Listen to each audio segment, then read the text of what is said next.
నేపాల్లో మెరుపు వరదలు విరుచుకుపడిన వేళ ఇండో నేపాల్ సరిహద్దులో హై అలర్ట్ ప్రకటించారు.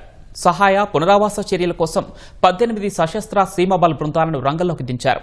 నేపాల్తో సరిహద్దు కలిగిన ఉత్తరాఖండ్, ఉత్తరప్రదేశ్, బీహార్లోని జిల్లాలను అప్రమత్తం చేశారు. నేపాల్లోని చిన్న నదులకు మెరుపు వరదలు వచ్చే ప్రమాదం ఉందని వాతావరణ శాఖ ఆయా రాష్ట్రాలను అలర్ట్ చేసింది. నేపాల్ మెరుపు వరదల నేపథ్యంలో ఇండో నేపాల్ సరిహద్దులో హై అలర్ట్ ప్రకటించారు. సహాయ పునరావాస చర్యల కోసం 18 సశస్త్ర సీమాబల్ బృందాలను రంగంలోకి దించారు. మరికొన్ని బృందాలను సిద్ధంగా ఉంచారు. ముఖ్యంగా ఉత్తరాఖండ్, ఉత్తరప్రదేశ్ గుండా ప్రవహించే గాఘ్రా, కర్నాలి, మహాకాళి నదుల వెంట ఉన్న జిల్లాల్లో పారామిలిటరీ బలగాలతో నిఘా ఏర్పాటు చేశారు.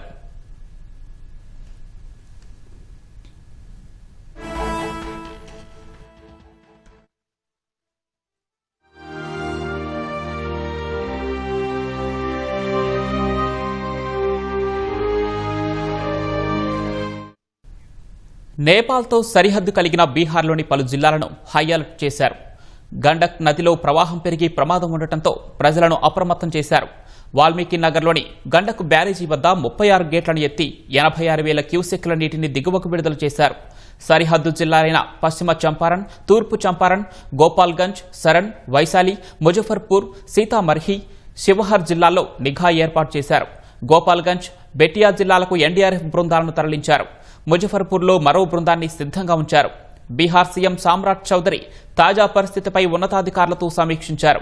రాత్రంతా అత్యంత అప్రమత్తంగా ఉండాలని అధికారులను ఆదేశించారు. ప్రజలు ఆందోళన చెందాల్సిన అవసరం లేదని, ఎలాంటి పరిస్థితులు ఎదురైనా ఎదుర్కొనేందుకు అధికార యంత్రాంగాన్ని సిద్ధం చేసినట్లు బీహార్ సీఎం భరోసా ఇచ్చారు.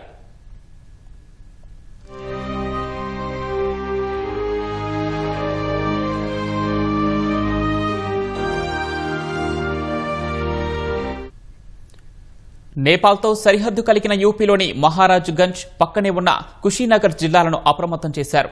గండక్, నారాయణ నదుల్లో నీటి మట్టాలు భారీగా పెరిగే ప్రమాదం ఉందని అధికారిక వర్గాలు తెలిపాయి.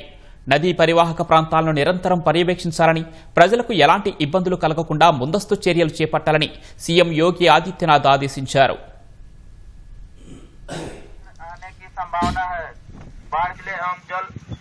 जल भराव वाले क्षेत्रों से तत्काल सुरक्षित स्थान पर चले जाएं। बच्चों